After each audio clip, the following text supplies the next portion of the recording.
Christmas is just a few weeks away now, and for those with loved ones serving in the armed forces overseas, this time can be especially difficult. And even though the military recognizes all holidays, Christmas has a special significance. Here to explain why is Gene Milhizer, Gene, Dean of Ave Maria School of Law and a former judge advocate lawyer who served 21 years in the Army before retiring in 2001 as Lieutenant Colonel. Good morning to you, Dean. Good morning. Thanks for having me on. All right, so Christmas, all holidays, of course, important to soldiers serving overseas, depending on what religion they are celebrating. But why is Christmas especially important to them? Well, I think you're right that all religious holidays are important to soldiers. You know, they say there are no atheists in foxholes, and even if you're not in a foxhole, if you're deployed, if you're overseas, away from family and friends and from the environment that they're used to, I think that religion and religious holidays and celebrations take on a special significance, and I think that's especially true if you look at the military culture. It's an all-volunteer military service, and I think it tends to self-select people who believe very much in traditional American values. And if you believe in traditional American values, at the very center of that is a belief in God. Mm-hmm.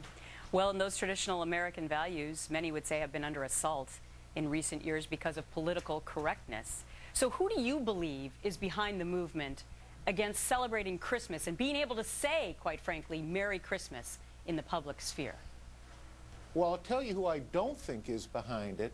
It's not people of faith from different religious traditions. I've never known anyone who was Jewish or Muslim, for example, who was offended if someone said Merry Christmas to them. Mm-hmm. I don't think most Christians, certainly I'm not offended if someone says Happy Hanukkah to me. I don't even think it's people who are indifferent about religion. I think it's people who are really anti-religion. They're against the idea of God. Right.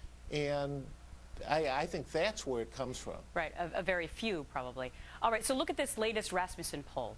This was the question. Do you prefer Merry Christmas or Happy Holidays on store signs?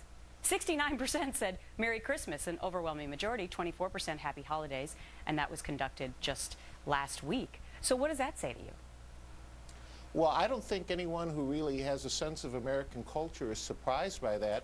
What I think is really surprising is that so many stores, although I think they're moving away from this, so many stores, because of the idea of not offending anyone of political correctness, wanted to go to the lowest common denominator and say Happy Holidays instead of Merry Christmas. I mean, it is the Christmas season.